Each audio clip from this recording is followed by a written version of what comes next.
В 13 лет я познакомился с героином. Мы, как государство, сами формируем эту армию людей, которые являются миром наркооборота. Этот маркетплейс работает уже 5 лет, и ничего. Доход за 2019 год составил 6,2 миллиарда рублей.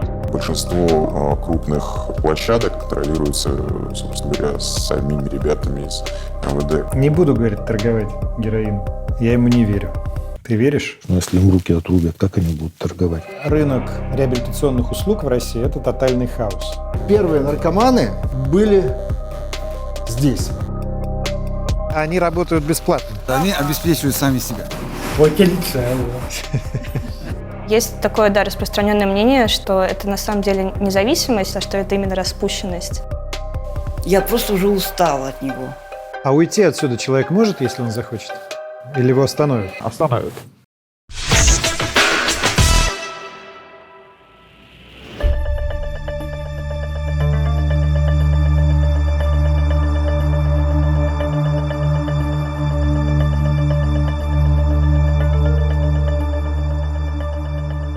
Привет, друзья! Этот выпуск об одной из самых сложных и тяжелых проблем, какие только есть в мире – о наркотиках.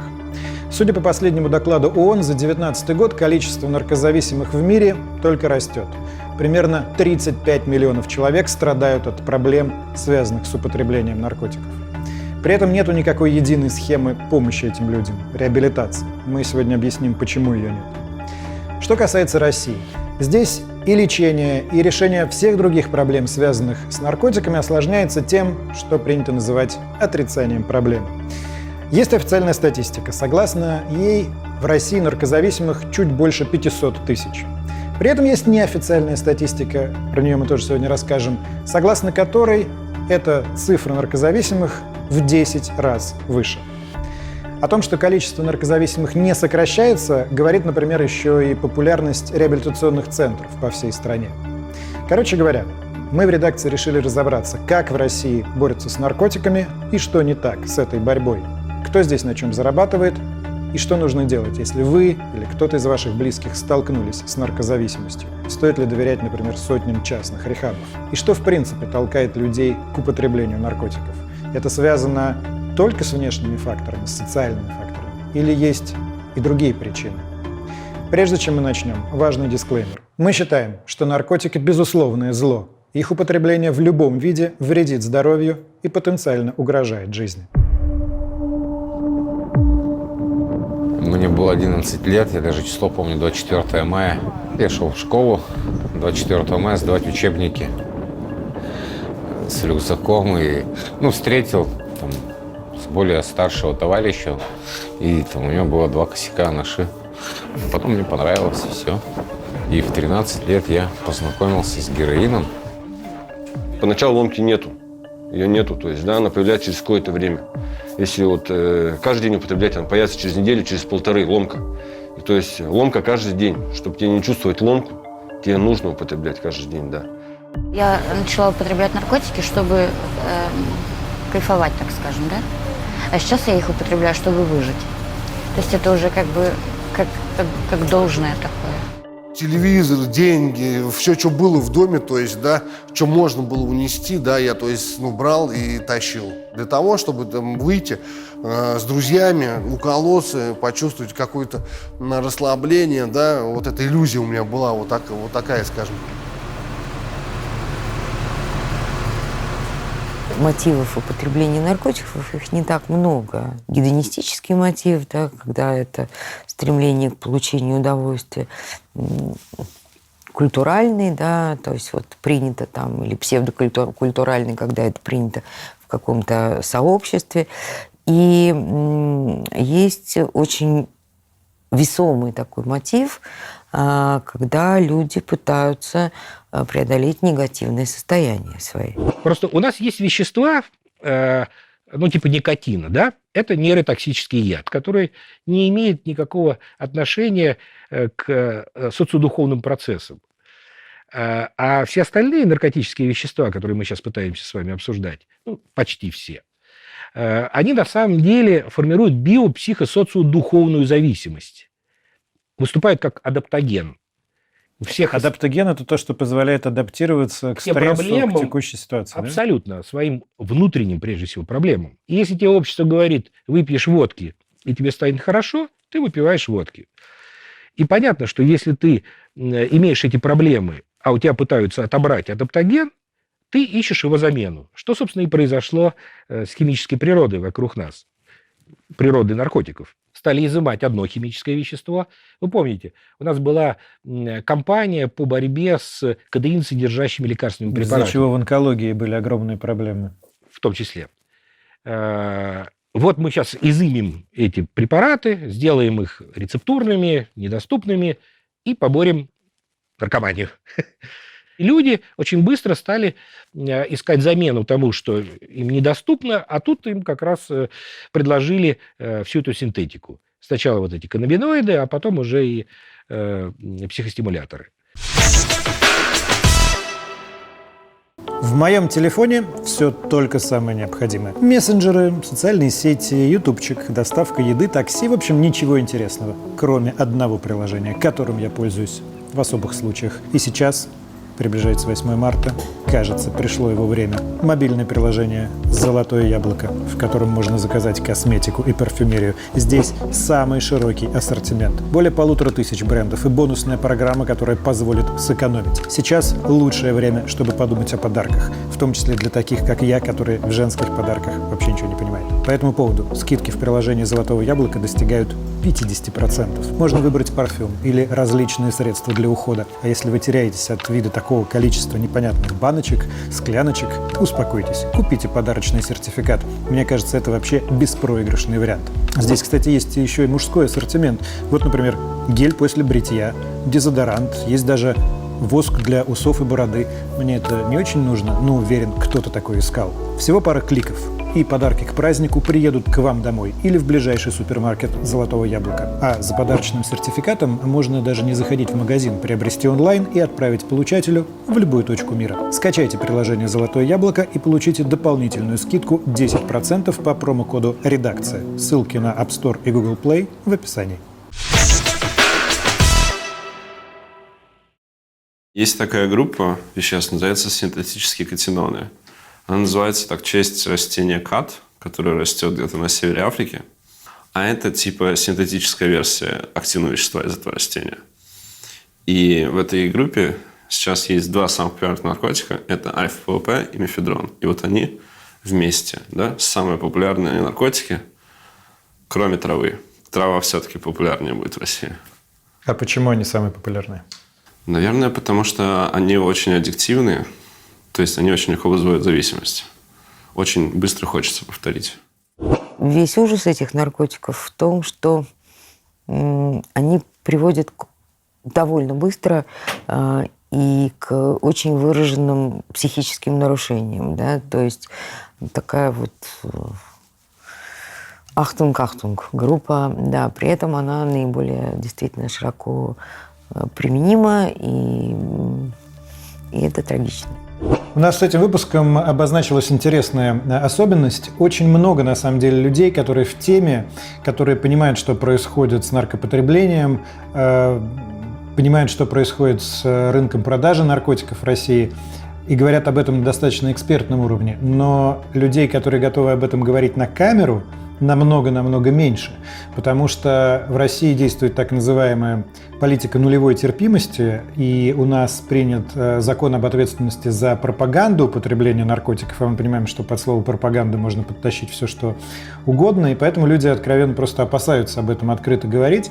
И один из людей, которого мы считаем экспертом в вопросе того, как происходит торговля наркотиками в современной России, согласился с нами поговорить только при условии, что он закроет свое лицо, и мы изменим его голос. Ты пишешь в своих исследованиях, что за последние 2 года произошел рост почти в 10 раз наркопотребления. При этом у нас есть официальные данные Минздрава, которые говорят об обратном. Почему такая разница в оценках? Данные, которые я использую в своем анализе, это важно понять и обозначить в самом начале интервью, они берутся исключительно с маркетплейса, является самым крупным маркетплейсом не просто в России, а в мире. 75% денег, которые люди отсылают в Darknet, на наркомаркетплейсы, получает. Как торговали наркотиками еще там 10 лет назад? Ну, были барыги, им можно было там позвонить, если был телефон, и так с рук на руки все и происходило. Этот мир, конечно, очень изменился, так же, как весь остальной мир, он стал цифровым, все переместилось в даркнет и в мессенджеры, и, как правило, сейчас происходит бесконтактно, в том смысле, что продавец и покупатель, они могут вообще в реале не пересечься. Вы все, конечно, слышали слово «закладка». Это когда продавец с помощью закладчика, или их еще называют кладменами, прячет наркотики в определенном месте, часто до того, как эти наркотики проданы покупателю. Отследить такую цепочку кажется намного сложнее. Почему кажется, мы сейчас поговорим. При этом в России есть маркетплейс, который, как вы уже услышали, доминирует на рынке. Мы приняли решение его в этом выпуске не называть, потому что мы не хотим никаким образом способствовать его популяризации. Но что интересно, этот маркетплейс работает уже 5 лет, безостановочно работает и ничего. Основные источники дохода – это комиссия с продаж. Каждая продажа облагается определенными комиссионными, зависящими от типа вещества. Раньше это было 5% для всех, сейчас это 10% с продажи альфа-ПВП, 8% с продажи мефедрона, 5% с продажи гашиша и так далее. Я посчитал доход за 2019 год. Так. Вышло, что доход за 2019 год составил 6,2 миллиарда рублей. Ого. И это, прошу заметить, что это чистая прибыль. Оборот под 50 миллиардов.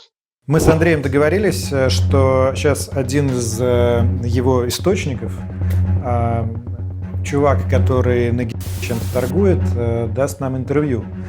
Понятное дело, что это все сугубо анонимно, и чувак сказал, что он только текстом будет. А когда ты продаешь через...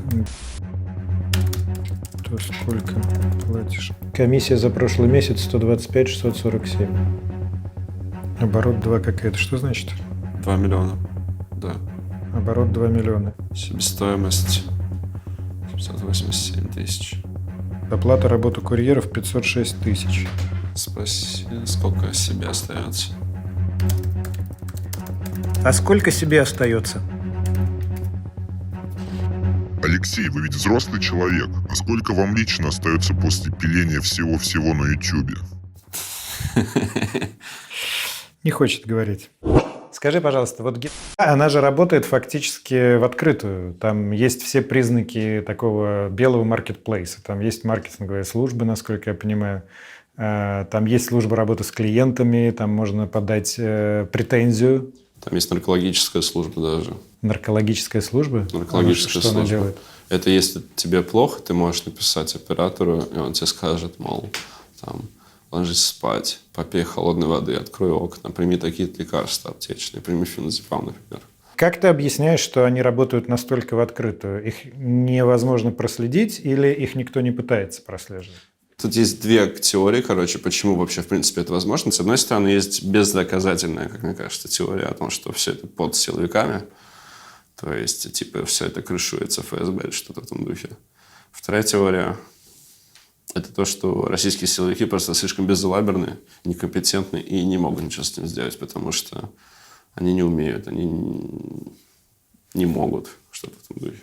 Вся система МВД при раскрытии преступлений, она заточена и акцентирована исключительно на статистику и на такую вещь, как положительная динамика. Это, собственно говоря, беда Министерства внутренних дел. Это то, что обыватели называют палочной системой.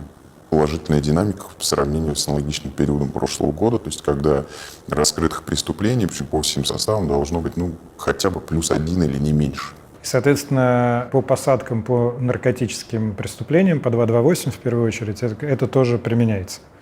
По всем преступлениям вообще, в принципе. Это очень соответствует всей российской палочной системе. В этой палочной системе один пойманный кладман – это такая же палка, как пойманный владелец магазина. И нет стимула разрабатывать владельцев магазина, операторов. Это намного сложнее. Если Кладманов, ты его просто поймал на улице или провел какие-то спецоперации, по подставному магазину или по прочему, ты просто можешь поймать его на улице, это действительно очень легко и помогает статистике, помогает зарабатывать палки, то поймать владельца магазина – это несоизмеримо более трудная задача. Кладмен – это пушечное мясо российского наркорынка. То есть человек, который подстается больше всего риска, имеет на себя, и ходит раскладывать наркотики. А что это за люди? Это очень разношерстная категория людей. Мне кажется, как правило, это молодые люди, которые хотят заработать. Мне кажется, что чаще они будут, на самом деле, не из бедных семей. Серьезно? У меня какое-то такое впечатление, что чаще всего кладменами работают люди не от того, что у них нет возможности другую работу найти, а потому что им хочется, вот они в каком-то среднем классе существуют, им хочется кроссовки получше. Но, может быть, я заблуждаюсь, потому что, опять же, тут невозможно сделать никакое социологическое исследование. Слишком у нас наша пенитенциарная система закрыта для такого. Вот мы приходим в СИЗО, значит, это люди, которые только что поступили, они находятся в карантине, вот первые сутки. И вот они стоят перед нами, мы обычно спрашиваем, за что, как самочувствие. И вот стоят мальчики, чаще всего это такие молодые ребята, 19 лет, 20 лет, совсем молоденькие. И спрашиваем, наркотики. Понятно. От чего вдруг? Парень рассказывает, говорит, вы знаете, у меня ребенок родился. Я вот женился, у меня ребенок родился. Вот. Но, знаете, там кроватки, там коляски, памперсы. Много денег нужно. Я искал работу, не нашел. Вот. И тут вот подвернулось такое дело. Я подумал, я вот чуть-чуть сейчас быстро заработаю.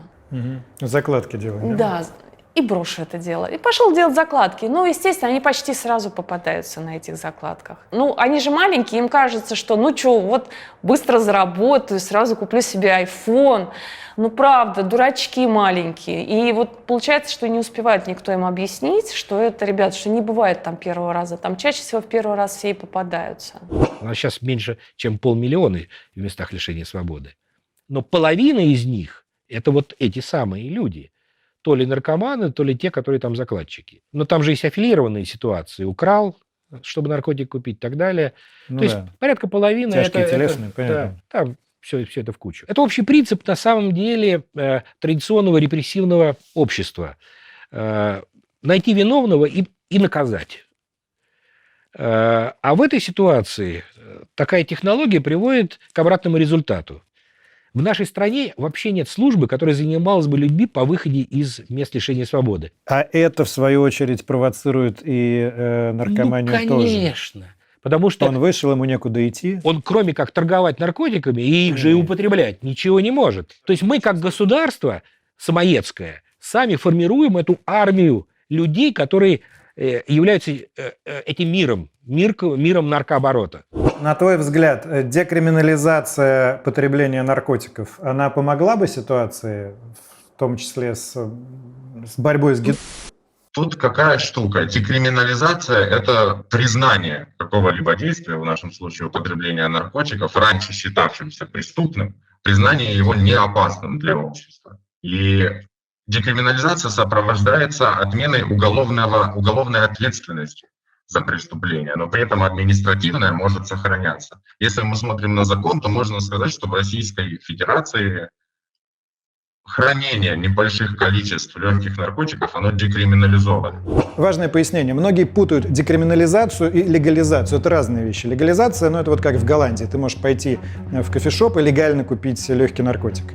Декриминализация – это такая ситуация, когда наркозависимых, которые попадутся с наркотиками на руках, не сажают в тюрьму. То есть наркотики сами по себе по-прежнему нелегальны, купить их легально нельзя. Но если тебя с ними взяли, в тюрьму то не идешь. Если мы вспомним пример Португалии, то там в конце 20 века, в 1999 году, в 2000 году была ужасная эпидемия потребления героина. Большинство случаев в стране заражения ВИЧ происходили именно через употребление героина. Когда они декриминализировали оборот наркотиков в 2000 году... Весь вообще декриминализировали? Да, весь, да. За 20 лет это стало самой неупотребляемая, самая чистая с точки зрения употребления наркотиков страна. Наверное, я сейчас не очень корректно высказался. Уровень потребления в Португалии сейчас самый низкий в Европе. Они начали просто по-другому относиться к наркопотребителям. Не сажать их, а помогать.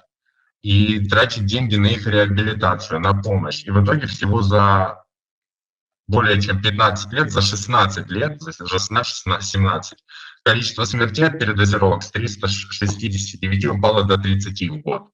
Тут надо разбираться. Я, честно говоря, не готов это серьезно обсуждать. Да, действительно, такой факт существует, но конкретно ситуацию в Португалии, потому что наверняка были еще какие-то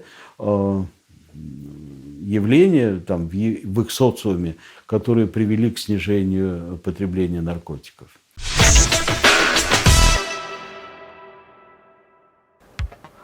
Кость, все отлично, давай только фотку все-таки первую и шрифт на размер больше, окей? У нас в редакции есть один человек, про которого я ни разу вам не рассказывал, и вы его ни разу не видели, но точно догадываетесь о его существовании. Это наш дизайнер Костя. Именно он придумал фирменный стиль редакции, нарисовал наш логотип и делает обложки для каждого нашего выпуска. И шрифт на размер больше, окей? Привет. Прямо сейчас я доделываю новую обложку к выпуску. В течение минуты я внесу все правки и отправлю Алексею. Работа над созданием заставки начинается с того, что ребята присылают мне черновой монтаж материала. Я его отсматриваю, выбираю наиболее эффектные ракурсы главных героев. Все это можно в процессе менять, увеличивать, уменьшать. Процесс работы очень творческий, и время за ним летит незаметно. Все готово, отправляю Алексею финальные файлы. Все, супер, спасибо, Костя.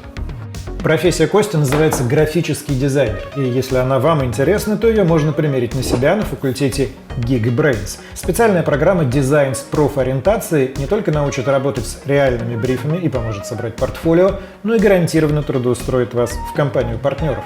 Но вначале симулятор агентства поможет выбрать вам одно из 3 направлений в дизайне. Все обучение длится 14 месяцев, по 2-3 занятия в неделю. У вас будет дневник саморефлексии, чтобы записывать свои достижения, а знания вы будете получать от опытных менторов-наставников. Да, это прямо настоящий онлайн-университет, по окончанию которого вы получите настоящий диплом. Сейчас на экране появится промокод на 50% скидку при оплате данного курса.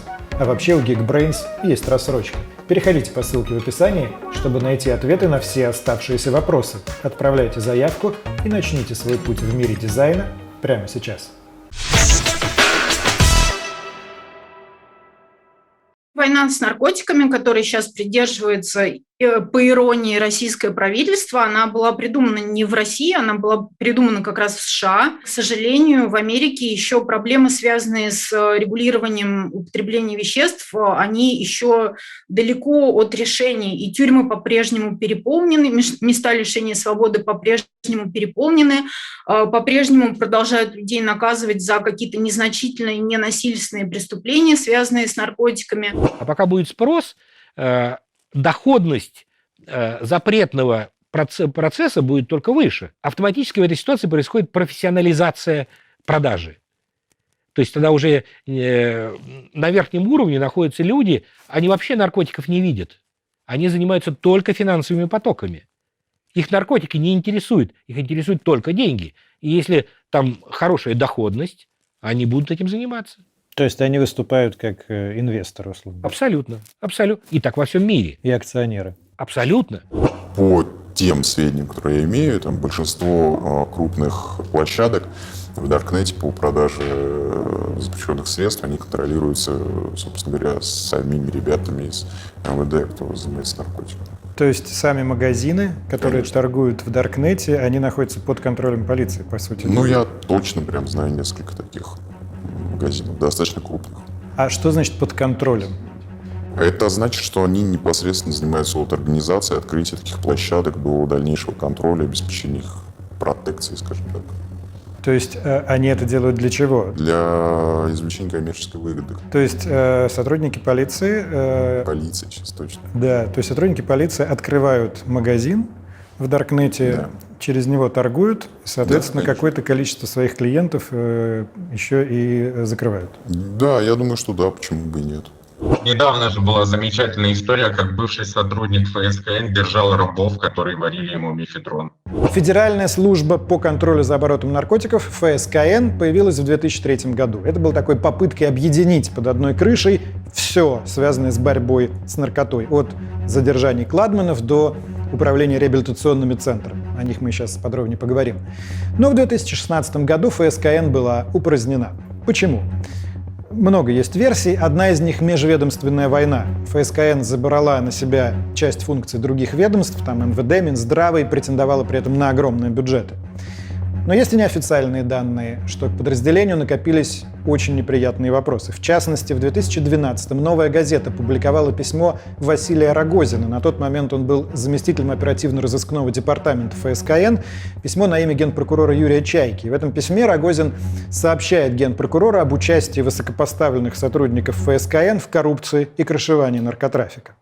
Они использовали такие штуки, как подбросы, контрольные закупки. Они формировали там свою агентурную сеть, то есть там, допустим, взять человека с наркотиком и там, не знаю, надавить на него как-то и заставить сдавать своих там друзей, своих поставщиков.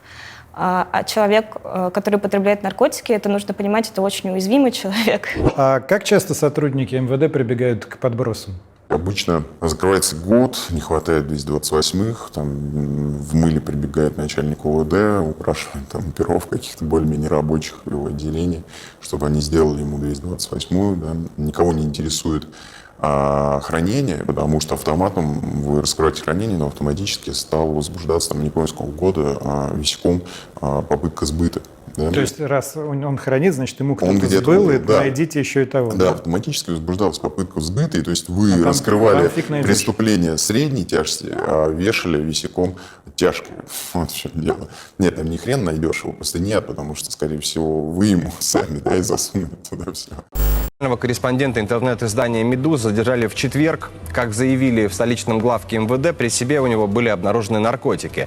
Свертки с белым порошком, утверждают в полиции, нашли и дома у Голунова. Технически, собственно, меня задержали, мне надели наручники за спину и подкинули, у меня на спине был рюкзак, и, собственно, в рюкзак закинули. В какой-то момент они открыли какой-то карман на рюкзаке и туда что-то положили. Да, пакетик, да? Там, собственно, я думаю, в какой-то момент увидим видео, которое есть в материалах уголовного дела, там вполне понятно, как это происходит. Насколько я понимаю, оперативники и понятые вообще были знакомы. Оперативники и понятые были знакомы. И это противоречит. Кодексу. То есть ты не должен быть заинтересован. Тебя не должны, поймать с наркотиками и сказать, сейчас ты там у нас побудешь понятым или побудешь закупщиком, и после этого мы тебя отпустим. Такого не должно происходить, но такое происходит. А закупщик — это тот, кто осуществляет контрольную закупку, так называемую? Закупщик, да, это тот, кто осуществляет контрольную закупку.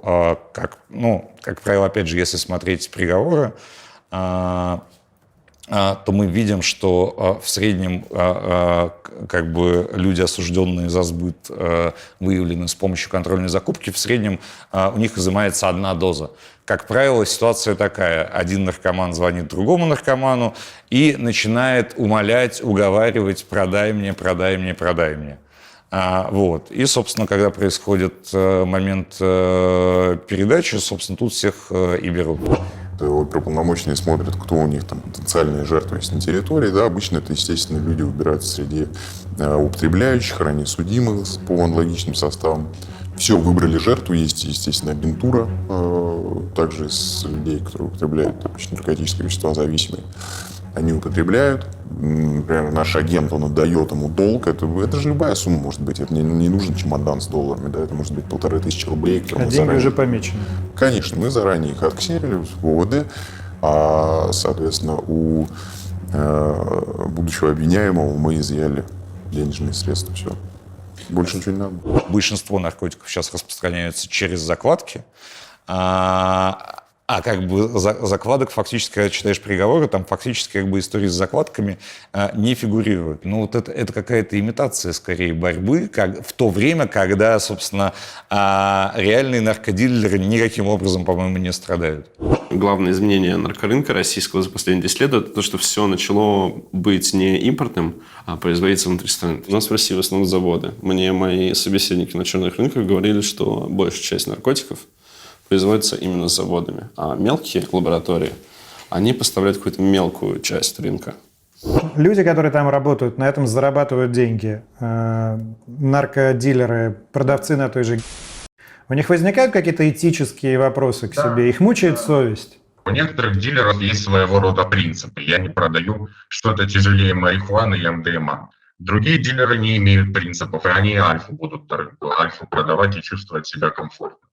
А все-таки не мучают мысли, что кто-то впадает в серьезную зависимость от того, что ты делаешь, что ломает себе жизнь? Про совесть? Но я же не героином и солягой торгую. Интересно. То есть героином, скажем, ты торговать не будешь по принципиальным соображениям? Не буду, говорит, торговать героином. Я ему не верю. Ты веришь? Я думаю, что это один из тех трюков, которые люди себе говорят, чтобы у себя в голове думать, что они хорошие. Ты же начал исследовать этот рынок после того, как сам употреблял, да? Да, я был наркопотребителем активным, я покупал еще, окунулся в всю эту среду где-то в 15-16 году. Тебе сколько было лет? 15-16 лет. А что тебя на это подвигло? Плохая обстановка в семье, плохая социальная обстановка, как и подавляющее большинство людей, которые потребляют в столь раннем подростковом возрасте. В то время, в таком подростковом возрасте, 16, 17, 18 лет, больше 10, около 15 различных психоактивных веществ попробовал. А сейчас тебе 20 с чем-то, да? Да, 20. А как ты смог избавиться от этой зависимости? Вы знаете, просто жизнь поменялась. Я в один момент понял, что все, учеба закончилась, и мне надо зарабатывать деньги. А обычно, если ты один раз начал, оттуда вылезти нереально сложно. Тебе начинает казаться, что вот там реальные эмоции, реальная жизнь, а в обычной жизни ее не найти. Не знаю, я пока еще сама боюсь говорить о том, что я бросила навсегда. Я просто во временной ремиссии. Лечение зависимости – это многоступенчатый процесс. То есть сначала человек должен пережить ломку, если речь идет об опиоидах, и в идеале это нужно, чтобы это произошло в каком-то медицинском учреждении, то есть в наркологической больнице, либо в частной клинике. Потом, когда он пришел уже в себя, и вот острые психические расстройства закончились, с ним нужно проводить индивидуальную психотерапию. Он переходит на этап реабилитации. Вот тут заковыка. Я не понимаю, что такое медицинская реабилитация в отношении наших больных. В 70-м году еще ВОЗ придумала вот эту определенную формулу реабилитации, которая включает медицинские, психологические, социальные меры воздействия в одном флаконе. Ну, каждый пациент, который приходит в больницу, он, чтобы получить бесплатное лечение в советском, то есть в России, он получает это за счет страховки медицинской, за счет ОМС. Человек попадает на наркоучет, соответственно, у него есть ряд ограничений по, там, по-моему, более 300 специальностей, которыми человек не имеет права заниматься, работать. Плюс лишение родительских прав, один из пунктов, это наличие наркозависимости. То есть, представляете, если там человек имеет детей, семью, пойти в больницу, для него это осознать то, что помимо лечения он может получить после выписки на пороге социальную службу, которая просто заберет его детей и лишит его родительских прав. Поражение в гражданских правах какое-то есть для наших больных. Это не просто решать эту проблему, но в каких-то случаях мы идем навстречу больных и снимаем с учета раньше, если видим, что человек вполне устойчив в своей трезвости. Если это нет, то многие больные просто нуждаются в длительном наблюдении. И тут от этого никуда не денешься. Ну, вот смотрите, из 100 больных в процентном отношении могу сказать, что примерно 25% это неизлечимые больные. Ну, от 15 до 25 там по-разному считают. Что значит неизлечимый? Он не откажется от Он не откажется от наркотиков, он не откажется от алкоголя, если он больной алкоголизмом. И его психические расстройства достаточно глубоки.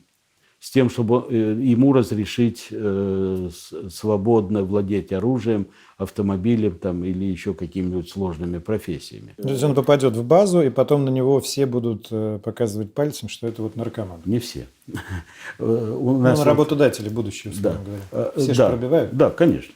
Ну, они, может быть, и пробивают. К нам подбирались разные там риэлторы, еще какие-то люди подбирались, чтобы завладеть нашей базой. Но мы эту базу всю...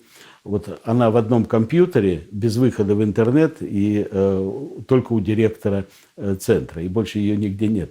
Евгений Алексеевич, я вот вник более-менее в тему, и у меня сложилось ощущение, что рынок реабилитационных услуг в России – это тотальный хаос.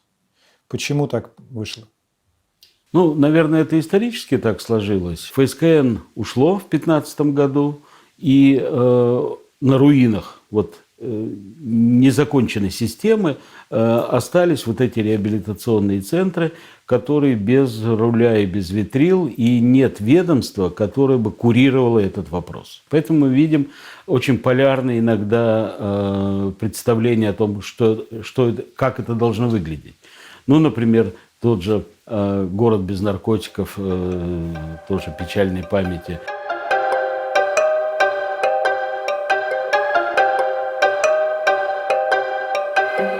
Мы в Екатеринбурге, в легендарном месте в истории российского наркопотребления и борьбы с наркотиками. Это место называется Цыганский поселок. Здесь в конце 80-х, особенно в 90-х, действительно жило много цыган. И они в открытую торговали привозной наркотой, героином, ничего не стесняясь, прямо через окна, через двери. Тут было полно наркоманов, был абсолютно криминальный, разумеется, район.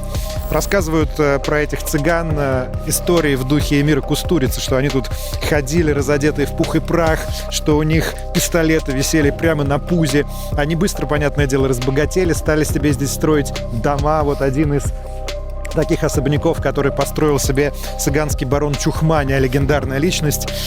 Он жил тут вместе со своей женой, предпринимательницей Татьяной Морозовской. Он, правда, тут толком пожить не успел, его убили, Морозовская надолго села. А именно отсюда, с этого места, начинается история тоже легендарного движения, организация «Город без наркотиков». Даже те, кто ничего никогда не слышал про борьбу с наркотиками в России, про эту организацию точно слышали. И именно здесь восходит звезда бизнесмена, а позже политика Евгения Ройзмана. Надо понимать вообще, что здесь творилось в те годы. Вот здесь вот толпа, здесь все время постоянное движение, люди в капюшонах, вот, постоянно ментовские машины. Цыгане на веранде, там повар жарит офицерам шашлыки. Тут же передозировка, кто-то отъезжает. Но это не рассказать. И предположение о том, что милиция этого не знала, не выдерживает никакой критики. Потому что милиционеры тоже живые люди и тоже жители нашего с вами города. Это были наркоторговцы, которые не боялись ничего и не стеснялись ничего вообще. Которые были совершенно уверены, что если они платят ментам деньги, то их никто не имеет права трогать. Я тогда был подростком, и для нас, для учеников обычной средней школы, было совершенно нормально выходить из дома, засунув деньги в носок. И рядовая история была абсолютно обычная рядовая, когда ты идешь домой после школы, и тебя по пути встречает наркозависимый человек с ножом, и у него остаются твои часы, кроссовки, что-то еще. Ну, в общем, наркотики, они были прям повсюду, и героин, который продают в школьном туалете, это была норма, а мертвый наркоман на лестничной площадке, это была норма. Скорая помощь, которая его увозит, тоже была норма абсолютно. И наркотики были там обыденной частью жизни. Вот здесь у меня-то с ней была просто война невероятная была. А как объяснить сейчас людям, которые не в курсе, кто с кем воевал? Кто были стороны в этой войне? Да, стороны были наркоторговцы и те, кто их прикрывал, а на другой стороне жители города, мы. Вот. И уралмашевские? Нет. Уралмашевцы нас поддержали. Уралмашевцы задекларировали вслух, что наркотиками, что никто из них никогда не будет торговать наркотиками, что в их среде никаких наркотиков не будет, вот, и что они по возможности никому не дадут торговать наркотиками. Евгений Ройзман не сразу стал лидером. этого движения. В тот момент, наверное, он был еще одним из. И, пожалуй, в тот момент лидером движения воспринимался человек по фамилии Хабаров, который тогда возглавлял Общественно-политический союз «Уралмаш». Которые все понимали, что оргпреступная группировка. Ну да, безусловно, в ОПС. этом есть ирония. Милиция их называла ОПС, в смысле организованное преступное сообщество. Они назывались тоже ОПС, официально юридически Общественно-политический союз. Да. Союз. Ну, все понимали, что это за люди, да, конечно. Кем воспринимался сам Ройзман? Уралмашевским братком? Ну, это был человек, приближенный к Уралмашу. Его никогда, наверное, не считали прям членом организованного преступного сообщества, но человеком как бы вхожим его явно воспринимали. И ставленником ОПС, пожалуй, в тот момент. Представители вновь образованного фонда «Город без наркотиков» и Общественно-политического союза «Уралмаш» провели 22 сентября 1999 года акцию устрашения, акцию демонстрации силы, акцию протеста. Когда дошло до публичной такой декларации своей позиции, они вышли здесь, народу было очень много, и там стоял один парень, он был начальник криминальной милиции Ленинского, он с нами там вышел. Он говорит, ну и как ты им запретишь? Они все равно будут торговать. Ему тут же говорят, слышь, ну если им руки отрубят, как они будут торговать? Прямо так глядя в глаза ему сказали. И он призадумался. Но тех мы долго достаточно долбили. Более 300 крепких спортивных молодых людей просто молча постояли в центре цыганского поселка. Постояли около получаса, после чего объявили о намерении беспощадно всеми доступными законными способами бороться с наркоторговлей. Начиная с состояния началась такая, знаете, открытая война. Открытая война с наркотиками. Город был на чьей стороне? Ну, постепенно они, безусловно, перешли на сторону города без наркотиков. Поначалу, наверное, их не очень воспринимали всерьез и не очень верили в победу, ну, потому что, еще раз, это была обыденность. Но потом, да, конечно, все сплотились вокруг города без наркотиков. Потом к нам потянулись, порядочные менты. Говорят, вот вы сказали, что насквозь коррупция, мы вот не коррумпированы, мы готовы работать. А на что существовал фонд? Но он существовал изначально на наши собственные деньги, вообще на наши собственные деньги. То есть нас было несколько человек, мы скидывались. Вот, так продолжалось года. Сколько вас было? Вот я знаю, вас было трое изначально. До нас трое было. Нас было трое, потом Игорь... Вы, Кабанов. И Игорь Варов был. Значит, смотри, что нужно сделать. Все, что на нем сжечь, понял? Все, что на нем сжечь. У пацанов, значит, забрать какие-то вещи ему показать. Я ему взял вещи, но у меня в машине. А Мази уехал. Найти ему, значит, какой-то спортивный костюм, в наручнички его, помыть как следует, постричь, и все, и он у нас. Поняли? Как идея борьбы с наркоторговлей переросла в идею рехабов?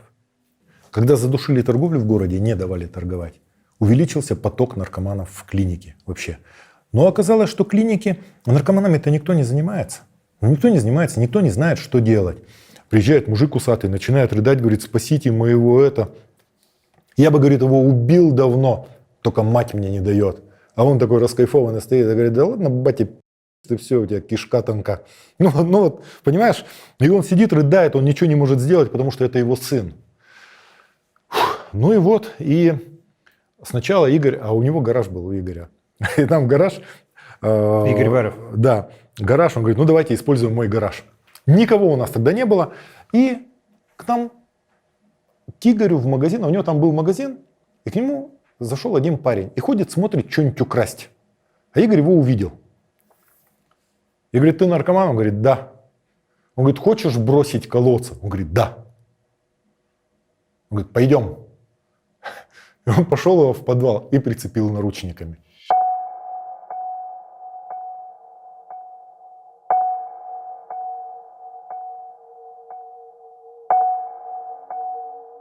Первые наркоманы, которые приходили и говорили, что они хотят бросить, были здесь. То есть они вот этот период ломок проходили здесь. Вот здесь даже есть записи, вот 2003 год. Вот. Если ты не в тюрьме, это не твоя заслуга, это наша недоработка, фонд. Не колитесь, пацаны. есть это вот те вот старые. Это наскальная живопись тех, кто был первыми пациентами фонда? Да. Это уже одними из 2003 год. Да, вот здесь вот это вот нары были сколочены, то есть здесь они спали, были какие-то одеяла, матрасы, но вот здесь отопление включалось, сейчас здесь нет отопления, включалось, но я не скажу, что было намного теплее, чем сейчас, но холод, видимо, помогал пережить вот это вот самое тяжелое время. И сколько они тут в холоде были у вас? Ну, на самом деле, когда человек не очень хорошо ест, и действительно не кормили, вы знаете, что на голодный желудок любую операцию легче перенести, обычно ломки прекращались через 3 дня. Карантин закрытый, и один наручник пристегивали к кровати, один наручник 3 раза в день отцепляли, там туалет, поесть, да что. Но насчет еды было такое, ну сразу все знали, там, пожалуйста, лук, чеснок, там витамины, хлеб, вода. И нам дали на берегу Шарташа, там был бывший детский сад, потом из этого детского сада сделали сауну. Там, ну такая сауна для проституток была, все, нам это все отдали. И мы это все вычистили и сделали там реабилитационный центр первый.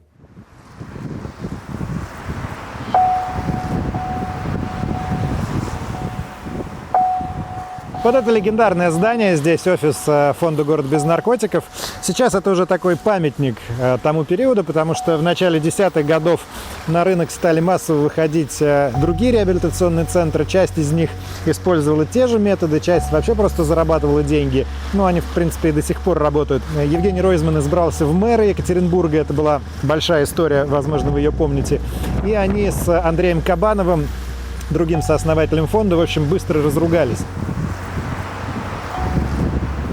В свое время, когда, значит, в фонде была очередь на 2-3 года, когда все желающие пошли, это был первый реабилитационный центр, и центр, который давал результат. У нас бросали. Значит, родители приводили своих детей в чат, писали заявление, прошу оказать профилактическую помощь в виде порки. Это все вот прям фиксировалось, записывалось, снималось. Приводили в чат, клали на скамеечку, был специальный порчик с Калининграда, мастер спорта международного класса по тэквондо. Специально были ремешки. И вот пароли чада до хватит. Родитель говорил хватит. Чада эффект был просто ошеломляющий. Человек, который через нас прошел через порку, он еще какое-то время находился в холодной, там была такая по типу камеры, нары. Он там находился в течение 2 недель. То есть ломка у него прошла, жопа зажила. Все. И он потом ходил к нам на отметочки. Не пришел, уже договор, что мы его закрываем снова. Есть такое, да, распространенное мнение, что если у тебя зависимость от наркотиков, то это на самом деле не зависимость, не какая-то медицинская история, не диагноз, а что это именно распущенность. Ну, типа вот как сигареты. Я вот захотел и бросил. Что я не вот типа не мужик, да, вот такой вот. Бросить наркотики самостоятельно, чисто на одной силе воли можно, но сложно. Если тебя никто не поддерживает, и если тебя там все ругают, никто тебе не помогает, и ты нигде не сталкиваешься с какой-то помощью, и у тебя нет какого-то принятия, то, конечно, это гораздо сложнее.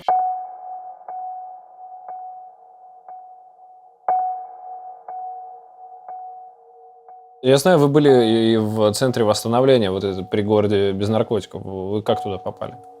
Попал туда через родителей. Первый раз, когда туда попал, я, конечно, вообще, я в шоке был. На наручниках лежишь 27 дней. Работала? Ну, с кем-то работала, с кем-то нет. У меня все вот здесь все сидит.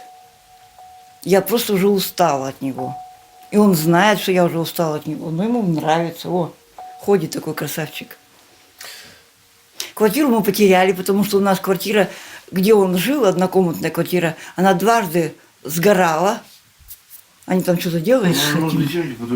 Да все, молчи уже. Про него даже Ройзман написал. У нас как Новый год в фонде, как день рождения в фонде. Не первый раз. Вы в целом разделяете точку зрения, что это было слишком, что вот такие методы приковывать? Нет, не слишком, нормально. Надо было их вообще, чтобы они никуда не делись. Сейчас узнаю, там у одного, у другого там кто-то умер. А этот живет себе, живет.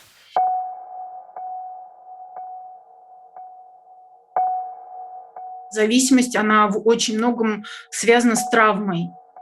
И, конечно же, нанесение повторной травмы, там, похищения, содержание без питания, пытки, приковывания какие-то там к батареям, к наручникам, избиения, требования сдавать своих друзей и так далее и тому подобное. Это все очень травматичный опыт. И травматичный опыт, он никак не может привести к излечению от зависимости, он, наоборот, ее усугубляет. То есть если даже человек из страха перестанет употреблять вещества на какое-то время, он не решит своих внутренних проблем, которые к этой зависимости привели. И сейчас ученые, которые обсуждают зависимость, они как раз говорят о том, что все интервенции должны быть направлены для того, чтобы этот травматический опыт вместе с человеком вылечить и помогать человеку осознать и пройти через него. Когда мне какие-нибудь умники рассказывали, вот, надо, чтобы наркоман сам захотел. Ну, слушай, можно, конечно, ждать, пока наркоман сам захочет, но они, когда ходят толпами по городу, тысячи и тысячи ходят по городу, грабят, воруют, убивают, торгуют наркотиками, можно, конечно, ждать, пока они сами захотят, а можно и не ждать. То есть, и если ждать, то можно вообще ничего не дождаться. Мотивация есть такой термин. Но она появляется потом, она появляется в процессе, а до процесса вполне возможно, что она не появится. Для того, чтобы бросить наркотик, нужно действительно внутри измениться. Мои родители узнали, что я начал употреблять где-то году на 2-м моего употребления. У меня был очень жесткий отец, он был спортсменом, он был президент Федерации бокса в городе, такой авторитетный человек. Он сразу начал методом силы. То есть он начал бить, избивать, сажать на наручники, потом я научился открываться с наручниками, спичками, убегал, прибегал, опять себя закрывал. Но я все время стремился, потому что это был запрет, это было против моей воли. Впоследствии, когда вы развили свою сеть реабилитационных центров, на какой идее, на какой идеологии они строились? Самореабилитация имеется в виду. Ну, смотрите, у нас, получается, я попал в 2004 году в центр, он был протестантский. То есть там была протестантская церковь, я вообще не понимал, что это такое. Меня привели, там, здание, баптисты, там они хлопают в ладоши. То есть первая программа, она была вот такая. То есть построено терапевтическое сообщество с протестантскими с протестантским уклоном. Но через несколько лет работы, во-первых, меня родители воспитали в православном ключе. Я просто сам по себе православный человек. И протестанство – это был мой путь. И я очень благодарен и Богу, и людям за этот путь, потому что у меня очень такая школа жизни моя была. А с Сергеем Матевосяном вы близки в своих подходах? Нет, я с ним знаком, хорошо к нему отношусь. Он первопроходец, он прям вот истинный первопроходец, такой же, как Ройзман. То есть вот у них Ройзман в своем, да, Матевосян в своем. 26 лет я уверовал в протестантской церкви, и, в общем-то, практически сразу у меня просто на сердце было сильнейшее желание помогать людям выйти из их ловушек, в которых они находились, в которых я сам раньше был. До 26 лет была лихая такая разгульная жизнь. Вот. И мы просто подносили зеркало к ним и говорили: посмотри, что происходит в твоей жизни. И делали разбор полетов.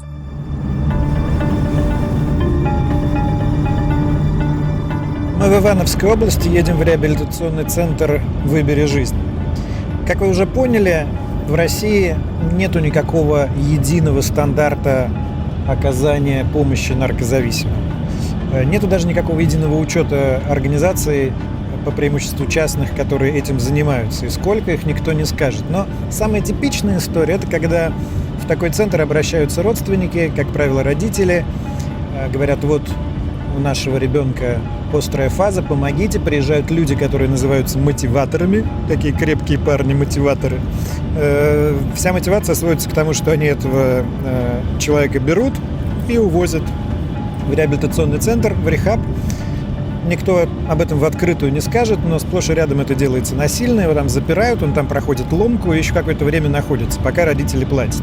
В некоторых случаях такие люди вообще оказываются там, в этих рехабах, на положении бесплатной рабочей силы, иногда даже прямо фактически рабов. Таких тоже историй довольно много. Это вовсе не значит, что все, кто занимается частным порядком этой деятельностью в России, они все думают только про прибыль. Вовсе нет. Есть много совершенно искренних людей, подвижников, которые придумывают свои концепции помощи, основанные на их опыте, потому что они сами проходили через наркозависимость. И, что очень важно, эти концепции не основаны на том, на чем был основан город без наркотиков, на физическом изъятии наркомана, наркозависимого из мира наркотиков и изоляции его. Вот место, куда мы едем, оно как раз про поиск мотивации.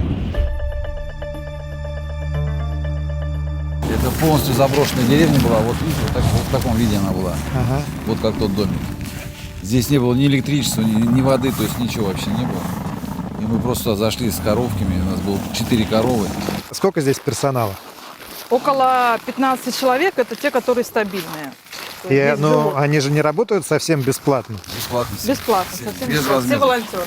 Ну хорошо, волонтеры, а живут-то они на что? Ну, мы как бы сами себя здесь, мы трудимся здесь все вместе. То есть вы хотите сказать, что все, кто здесь работает, они в натуральном хозяйстве существуют? Да. И Да, денег нет. вообще не получают? Нет, не получают, да. Мы все вместе как бы живем, знаете, как это раньше коммуна, что ли, была, да, как-то, если вам чтобы было понятно. Понятно. И вот мы что-то производим. То есть вы производите сельхозпродукцию, я правильно понимаю? Да. Какую? Ну, у нас животноводческая ферма стоит здесь, у нас молоко, мясо, свинина, то есть, ну, как бы мясное производство есть. Потом аграрное есть производство, есть мед, вот здесь вот у нас. И есть также мы выращиваем картошку, свеклу, морковку. Ну, то есть здесь сельхозпредприятие, по сути Да, дела. но мы это в основном делаем это все для себя. Насколько я знаю, у вас есть вступительный взнос. Чтобы к вам попасть, нужно заплатить 2000 рублей. Только для тех, у кого есть возможность. То есть, если, например, если у человека нет бомж, возможности, мы у нас берем очень все много. равно. В последнее время, как бы, это единичный случай, у кого есть возможность, потому что люди в основном бывает, что у них ничего Благотворительный нет. взнос 2000 рублей на полгода. А ваши пациенты, как вы, кстати, называете? Как правильно? Студенты. Студенты? Студенты, да. Которые учатся Программа, новой у нас жизни. программа, студенты, они учатся Про заново. программу поговорим. Да, студенты, они работают бесплатно. Они обеспечивают сами себя. Мы Да. живем здесь, вот человек приходит на программу, если он может, ну, некоторые у нас не могут работать в какое-то время, то есть по физическому состоянию. Когда, если он может работать, он работает необходимостью, то есть заготавливает все дрова, корма, то есть как бы все для себя делает. Холод, угля добавляем немного. Здесь давно, в самом центре? А с 14 числа, 5 месяц пошел. И как впечатление? Все нормально, все хорошо. Работаешь? Да. Поте лица его. Так, пойдемте, я вам покажу, где у нас раздевалку, ребят, там все. Это уже новое поколение, то есть его родители, они тоже проходили программу в репцентрах. А ты уже прошел программу, да, получается? Нет, Еще его родители прошли, он все это видел и все равно начал хулиганить. И вот сейчас немножко восстанавливается у нас. Ага. Ему А ты откуда? 20. Из Санкт-Петербурга? А ты здесь давно? 5 месяцев, 6 уже. И как впечатление? Вдохновляющий.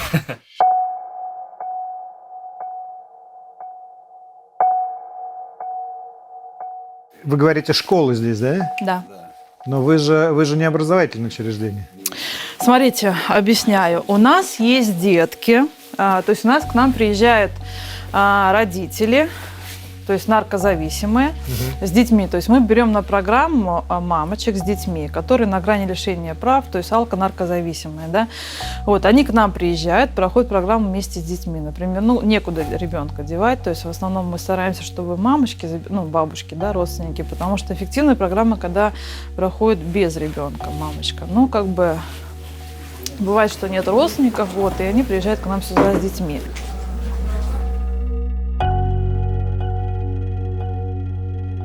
Меня привезли, родственники у меня в Иванове живут, они посоветовали центр, сказали, что помогает. Мы собрались сюда, приехали. А у вас с наркотиками были проблемы, да? Да, я была с 18 лет где-то, мне сейчас 30. Ничего 17 себе. лет, да. Друзья тоже все уже, у меня кто были со мной, они все в тюрьме, кто там, везде. Кто умер, кто в тюрьме, вот. А вы сюда решили, почему отправиться? Почему? Потому что, как бы, хотела спастись, мечтала об этом. Почему большая проблема очень, то, что говорят, что не завязывают наркоманы, типа не лечится эта болезнь. И поэтому, как бы, как сказать, не едешь сюда, в центр, потому что все равно не помогут, вот такое вот есть впечатление. А потом уже, когда уже совсем было не в моготу, и меня, как бы сказать, заберут ребенка, забрали мелкую. Мама написала заявление, и поэтому решила сюда поехать на исправление.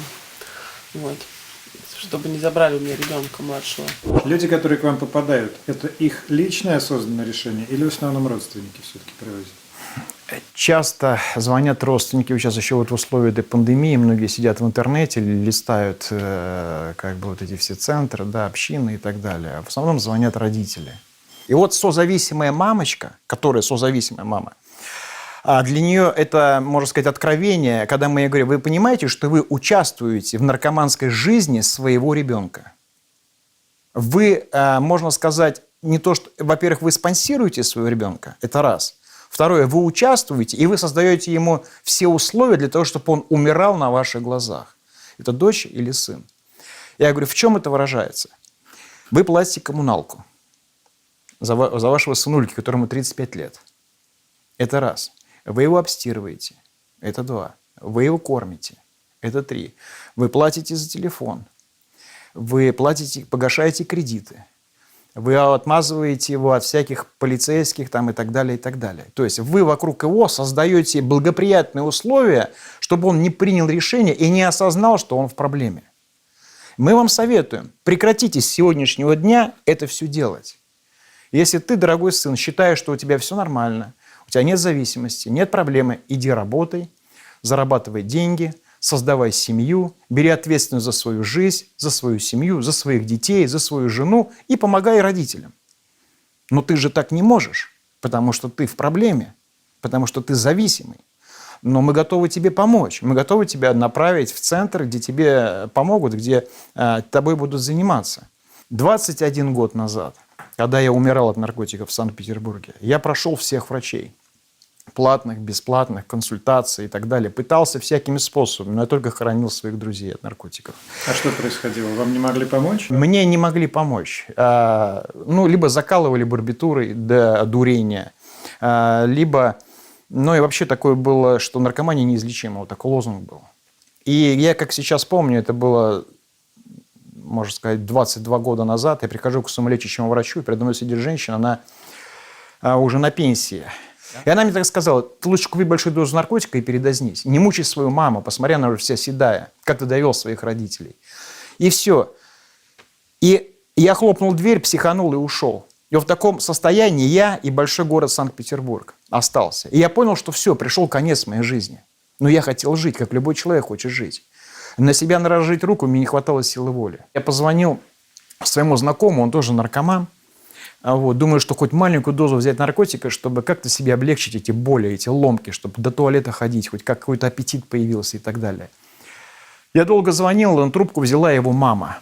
Она говорит, ты знаешь, я тебе предлагаю поехать в реабилитационный центр «Новая жизнь», вот где вот центр Сергея Матевосяна. Да, тебе там помогут.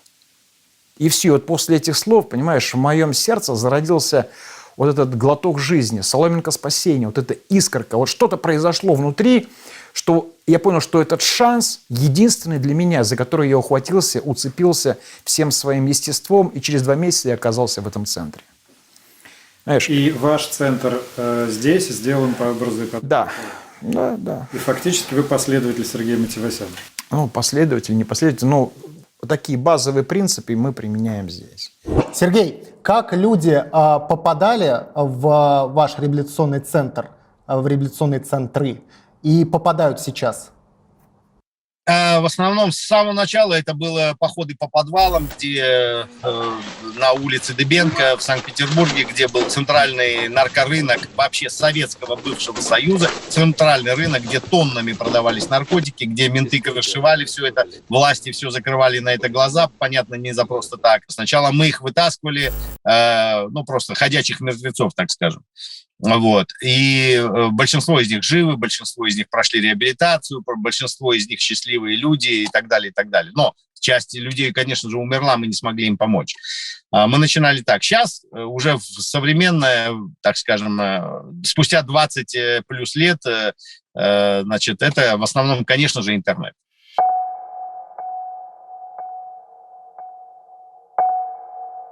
А уйти отсюда человек может, если он захочет? Или его остановят? Остановят. Кто остановит? Остановит работник центра, остановит дежурный, остановит руководитель, там, ответственный и так далее. Ну, представители центра его остановят. Почему? Потому что, во-первых, здесь деревня, это раз. Человек просто так пошел, это, можно сказать, что человек просто убежал, то есть покинул территорию центра, никого не предупредив. Если человек действительно хочет уйти, он может открыто подойти, смотря в глаза, сказать: я хочу уйти, у меня есть причина.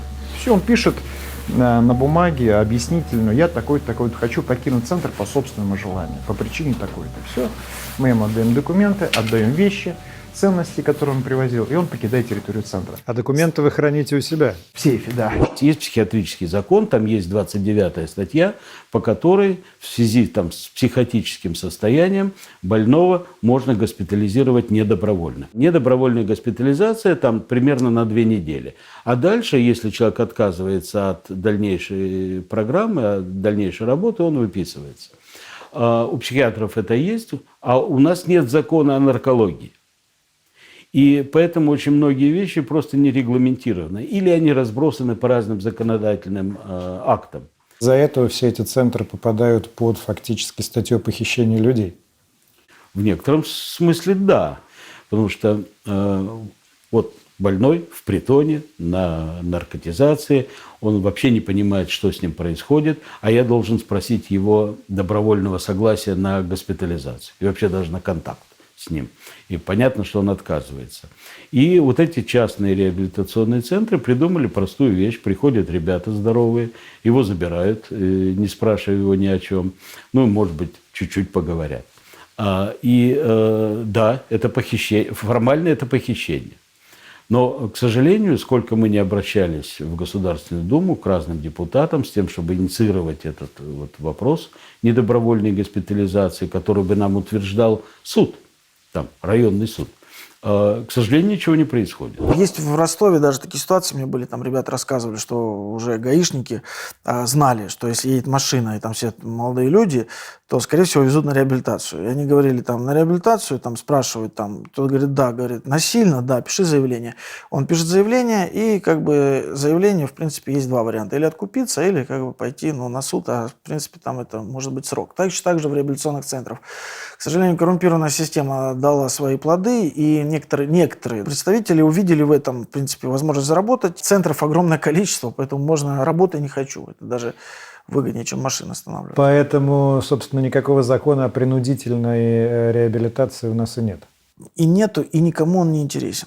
Там был один заказчик, который нас заказал из, ну, так скажем, приближенных, да, вот, к телу, значит, и все, и пошли на нас войска, так скажем, да, прокуратура, ФСБ, значит, ну, и вся остальная рать, значит, санэпидемслужба, пожарники, ну, всех пехотинцы пошли дальше. Мы приехали сюда, и я могу часами рассказывать, просто мы иностранцы, да, из России, которая недружественная страна для вот этой вот страны, значит, мы приехали сюда, и как, начиная с соседей и заканчивая местной властью, значит, и государство, федералы, насколько мы встретили везде, на всех уровнях, зеленый свет. Не красный постоянно, где мы 20 с чем-то лет доказывали, что мы не верблюды, и так не удалось доказать, что мы не верблюды. Вы зарабатывали деньги, когда у вас была сеть своих центров? В смысле, была ли у вас прибыль? Да, у меня была прибыль, и, наверное, у меня многие люди меня, как сказать, не то что осуждают, а думают, что я такой, как это правильное слово, не приспособленный, может, или не бизнесмен, потому что у нас была достаточно большая прибыль. Вы знаете, первый реабилитационный центр, который я вот возглавил там в Белгороде впоследствии, он приносил там, наверное, там, от 150 до 300 тысяч рублей. В месяц?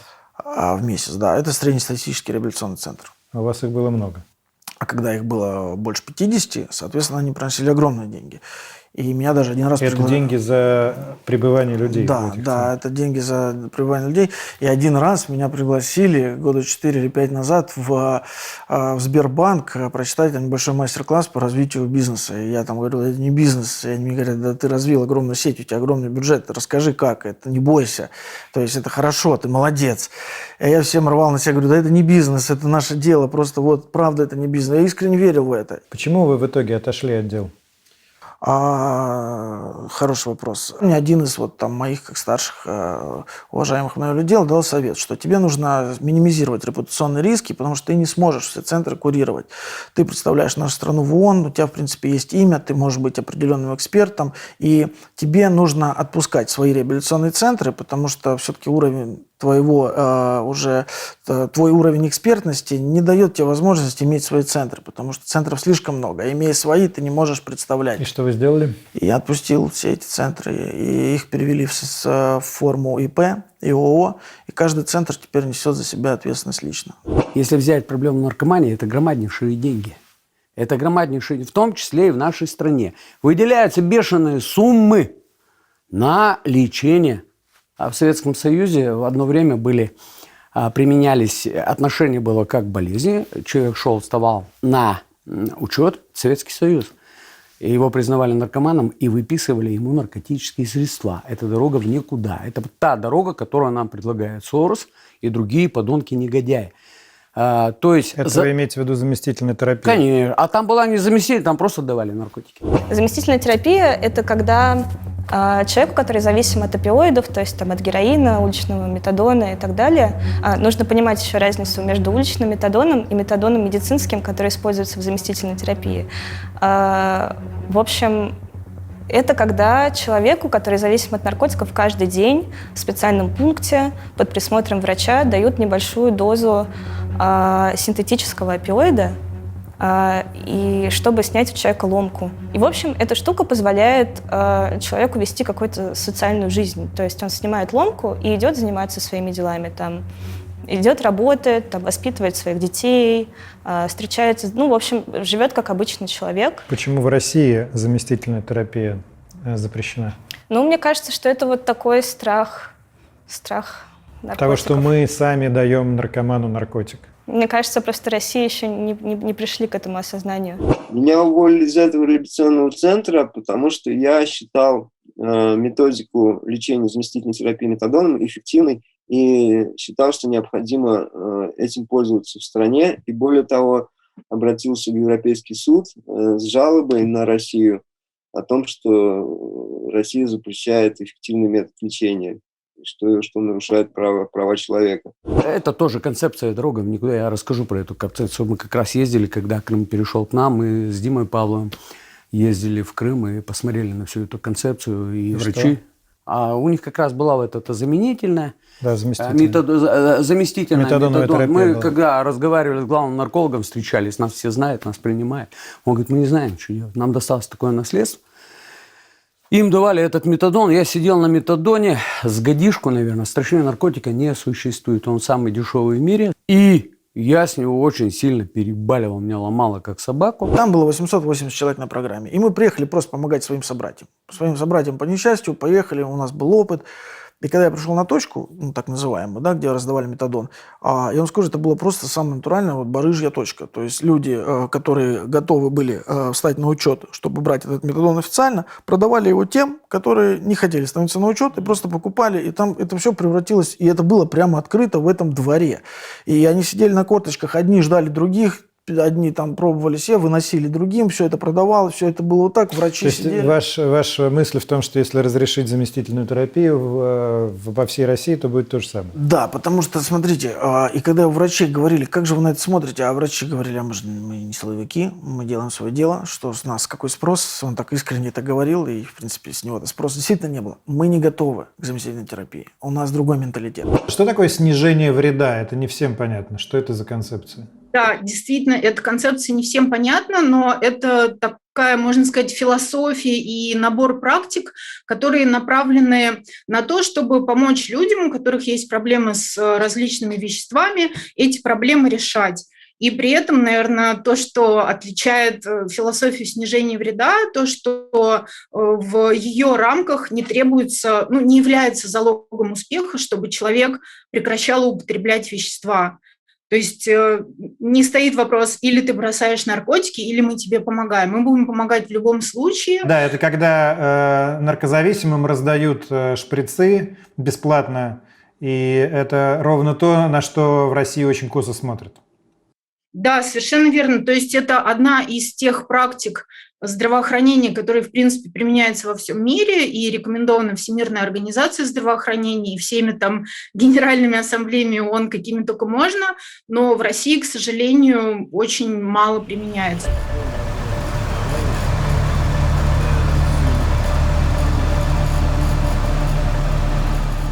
Снижение вреда, оно вообще начинается вот с самого верха, с глобального. Это уменьшение спроса на наркотики и разными путями.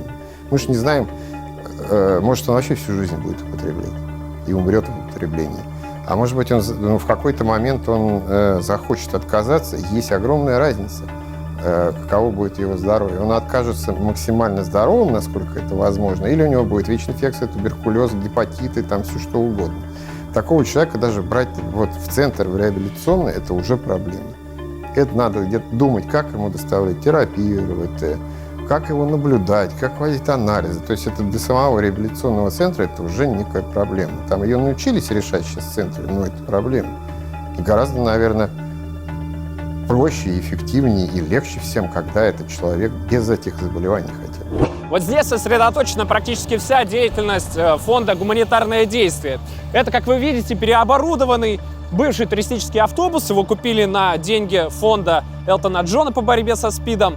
Теперь там внутри есть приемная, туда человек может прийти, сдать, например, использованные шприцы. А вот следующему балбесу такому В год мы таким образом собираем больше 300 тысяч использованных шприцев. Здесь у нас различные материалы для безопасных инъекций, скажем так, да, безопасных, я имею в виду в плане профилактики передачи ВИЧ или вирусных гепатитов. Это стерильные шприцы, это спиртовые салфетки. Плюс очень важный момент, мы выдаем в обязательном порядке налоксон, это лекарство от передозировки, и таким образом мы спасли уже далеко не 100 жизней. Регулярно получаем вот именно благодарности от наших подопечных. Также у нас есть мази различные для лечения постинъекционных осложнений, иголки разные тоже, да, ну вот все то, что позволяет сделать инъекцию максимально безопасной вот именно в плане передачи различных вирусов. Ты, я так понимаю, приходишь сюда для того, чтобы тоже задавать, да, шприцы использованные? То есть ты продолжаешь сейчас употреблять? Да. Не думала, почему? Почему ты не пытаешься бросить? Я пыталась. Почему не получилось? Не знаю. Может, слабая. А здесь не говорила с психологом? Говорила. И как? Ну как, они предлагают помощь, но они же насильно меня не могут туда затащить, правильно? Просто, пожалуйста, в следующий раз. Развивая лечебную субкультуру, вот эти группы самопомощи, мы быстро переходим от идеи того, что надо заниматься алкоголизмом, наркоманией, родственниками, потому что есть группы Ал-Анон, это для родственников алкоголиков, Нар-Анон, это родственники наркоманов, есть анонимные игроки и их родственники. То есть самоидентификация определяет приход человека в ту или иную группу, анонимную, условно говоря, где используются технологии 12 шагов. И это мировой тренд.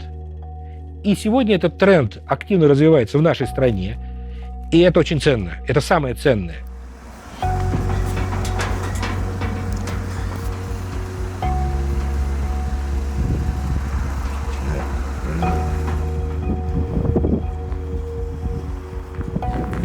Здесь находится один из частных реабилитационных центров, в котором действует программа «12 шагов».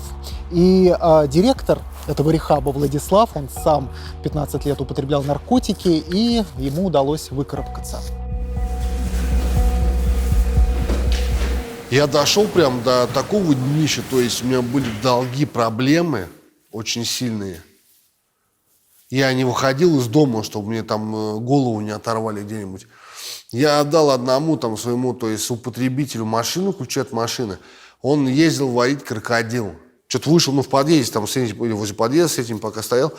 Прихожу домой, зашел, у меня стоит собрано полотенчики, мыло, зубные щетки. Я маме говорю, а что, собралась что ли? Он говорит, нет, ты собрался. Я говорю, куда? И заходит мой друг и говорит, давай сейчас собирайся, сейчас в центр поедем. Я ему сказал, ладно, иди отдыхай. Говорю, какой центр? Ты что, погнал, что ли? Реабилитационный центр. Да, реабилитационный центр. И все. Это вот 12-шаговый центр. Я буду отталкиваться лично от своего опыта, от того, что помогло мне, и давать людям то, что знаю я, что помогает мне, что помогает тысячам. Тем более эта программа основана очень давно, работает очень давно. И она помогает, тысячи людям помогает, то есть на самом деле. Ну, я вот такого принципа придерживаюсь, как бы.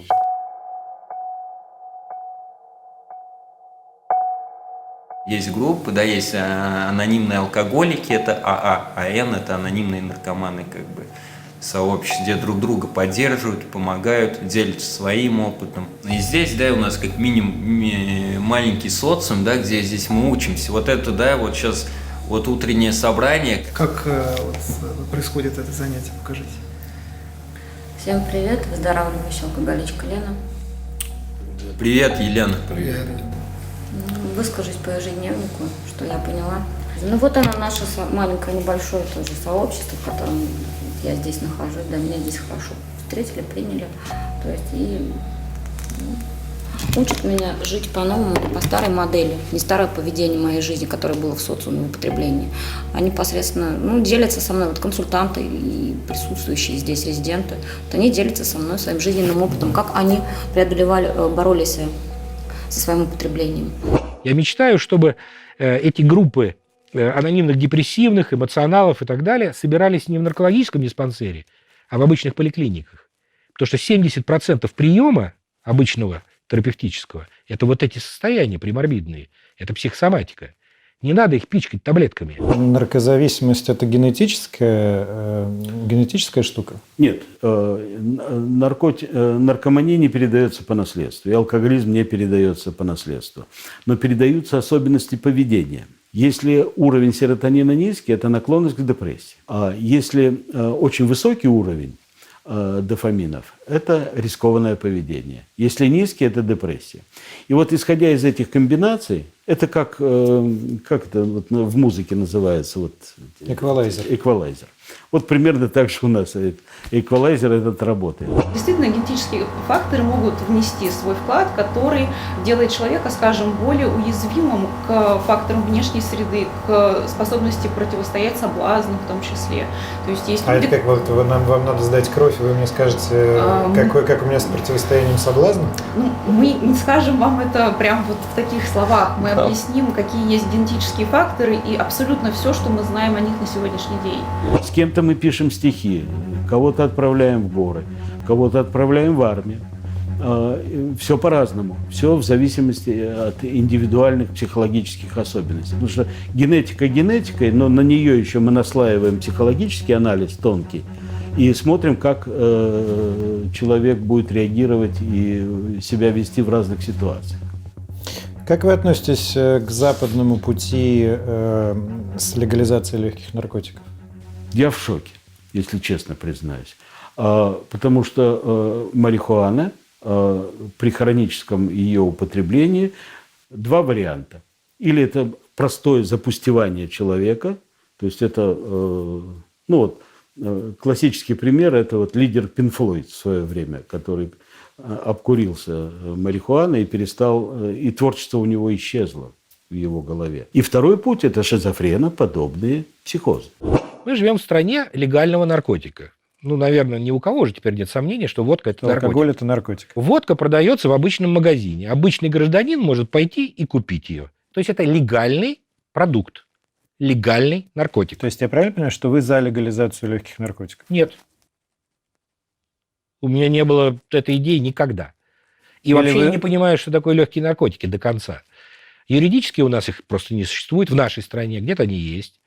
А во-вторых, мне не кажется эта тема актуальной. В Нидерландах сейчас проводится национальный эксперимент по легализации марихуаны. Уже 3-й год он проводится. И в конце этого года должны уже быть какие-то результаты этого эксперимента. И, возможно, марихуана будет легализована, как она легализована сейчас уже в Канаде, в Уругвае. На самом деле вот такой полной национальной легализации нету ни в США, где ряд стран легализовал марихуану, не в Нидерландах, где, по поверьям, марихуана легализована уже лет 20-30. А это разве не так? То есть все же как бы знают про Амстердам как город, куда вот все ездят покурить. Ну да, тут очень все хитро сделано, то есть здесь марихуана не легализована, но употребление марихуаны не является никаким правонарушением, ни административным, ни уголовным. То есть вы можете курить марихуану сколько хотите, но производство марихуаны до сих пор является нелегальным, и все кофешопы покупают свои продукты на фактически черном рынке. Насколько я понимаю логику этих решений, как они формулируются в западных странах, которые по этому пути идут, что мы, разрешая вот в этой зоне употребления, наносим удар по нелегальной торговле наркотиками и, соответственно, выбиваем это из рук наркомафии, а люди в более-менее контролируемой среде употребляют наименее вредные из веществ. Не получилось. Уменьшение не получилось. Мало того, эту нишу заняли фармфирмы. Во всяком случае, опыт американцев нам это показывает, что они 10% населения посадили на опиатные анальгетики. У них была такая красивая либеральная идея о том, что человек не должен терпеть боль, он имеет право на обезболивающие препараты, поэтому фармфирмы стали рекомендовать, и они платили врачам за то, что они будут назначать опиатные анальгетики, и у них за последние годы возросла смертность от передозировок опиатных анальгетиков в 1,5 раза. Я посмотрел, какие аргументы приводят какие-то осмысленные противники легализации, и очень часто возникает так называемая теория входных ворот. То есть смысл в том, что ты через легкий наркотик заходишь вообще в этот мир и потом пересаживаешься на тяжелый. Разве это не работает? Теорию входных ворот 1 миллион лет назад уже разоблачили, то есть она не работает. Но она, возможно, работает немного по-другому. То есть что она изначально гласит? Да? То, что люди, которые колются героином, они каким-то образом были подтолкнуты к этому травой, потому что трава что-то в мозгу делает, из-за чего тебе хочется колоться героином. Да. А мне кажется, и много кому кажется, это популярный такой переворот этой теории, что, допустим, ты заходишь на и ты покупаешь себе траву, потому что трава – это суперпопулярное вещество, всем хочется попробовать траву, да, все курят траву. И ты учишься покупать траву на героин. Научившись покупать траву на героин, ты научился покупать любой наркотик на героин. И потом тебе уже такой соблазн не каждый преодолеет. Мне кажется, дело не в соблазне, дело в том, научили рыбака рыбу ловить, вот эта вся херня. Короче, мне кажется, что это и есть входные ворота. Когда трава легальная, у тебя нет входных ворот, ты покупаешь траву легально, ты не учишься покупать наркотики на черном рынке.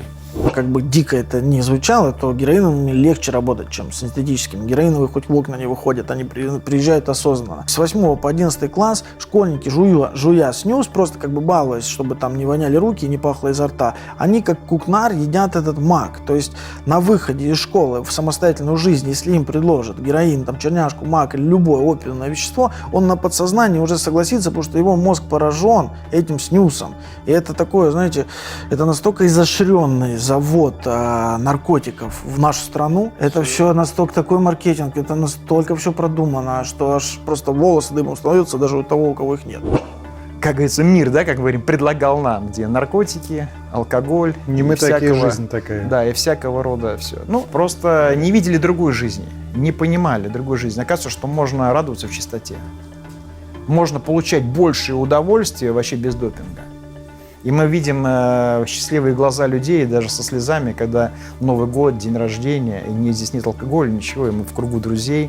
Человек понимает, что это реально, даже пишет домой письмо, говорит: мам, ты знаешь, прошел Новый год, я с утра открываю глаза, у меня все зубы целы, я не в камере полицейской, я никому не должен, лицо не разбито, я трезвый, голова не болит. Вообще здорово. Это реально, это возможно. Я сама бросила 2 месяца назад. Пока держусь. Надеюсь, так и продолжится. Если я в наркотиках ищу впечатления, развлечений, каких-то положительных эмоций, значит, нужно попытаться найти их в другом месте. Вот моя мама, Она все 20 лет вот эти билась за меня. Ей прямо нужно памятник поставить моим родителям. Она мне однажды такую вещь сказала: слушай, я, говорит, в могилу лягу. Я лягу в гроб, но ты не будешь не употреблять, короче. У меня она, короче, добилась этого. Вот ей прям огромное спасибо.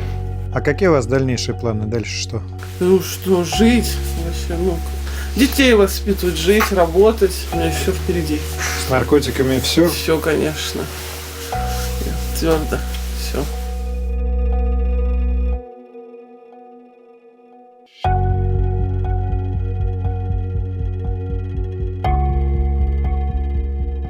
Ну вот, друзья, как обычно, все выводы у нас на канале вы делаете сами. Наверное, вы сами неоднократно замечали, что многое в России находится в состоянии хаоса. Но я тоже это замечал. Честно скажу вам, такого хаоса, такой мутной воды, где анонимные интересанты вылавливают рыбу, как здесь, в деле борьбы с наркотиками, я, пожалуй, наверное, нигде не встречал. Сами наркотики вне закона. Но при этом маркетплейс, который ими торгует, прекрасно развивается по всем законам рынка, никто с ним ничего не может сделать, и понятно, что на этом люди имеют огромные деньги. Система реабилитации тоже практически вся в полулегальном поле. Почти все, кто там работает под уголовными делами. И, конечно, это прекрасный простор для коррупции. Сами наркозависимые, с точки зрения общества, люди, практически не имеющие никаких прав и презираемые всеми. Согласитесь, в основном на них смотрят не как на больных, а как на преступников. Поэтому, как мне кажется, по итогам этого выпуска, вопрос, который перед собой ставят на Западе, легализовать или не легализовать, он в России вообще не актуален. Потому что у нас, если и менять, то надо вообще всю систему пересматривать, все подходы пересматривать. А это такая Авгиева конюшня, которой вообще непонятно, с какой стороны подойти. Кажется, что для этого нужны институты совсем другого качества, чем те, что сегодня есть. И вот у меня в связи с этим родился какой главный вывод, с учетом того, что мы показали. В условиях России принимать любой наркотик, даже легкий, это очень высокий риск. Риск оказаться под следствием, загреметь в тюрьму, на ровном месте поломать себе жизнь. И это не говоря о риске, который исходит от самого наркотика, который тоже никто не отменял. Никто до конца не знает, друзья, путей возникновения наркозависимости. Два человека, находящиеся в одинаковых обстоятельствах, могут совершенно по-разному среагировать. Один забудет, второй попадет. Поэтому все это какое-то сплошное хождение по минному полю. Именно поэтому мы начинали этот выпуск с дисклеймера, и им же я хочу закончить. Наркотики – зло. Их употребление вредит здоровью и потенциально опасно для жизни. Это редакция. Комменты, лайки туда. Скоро увидимся.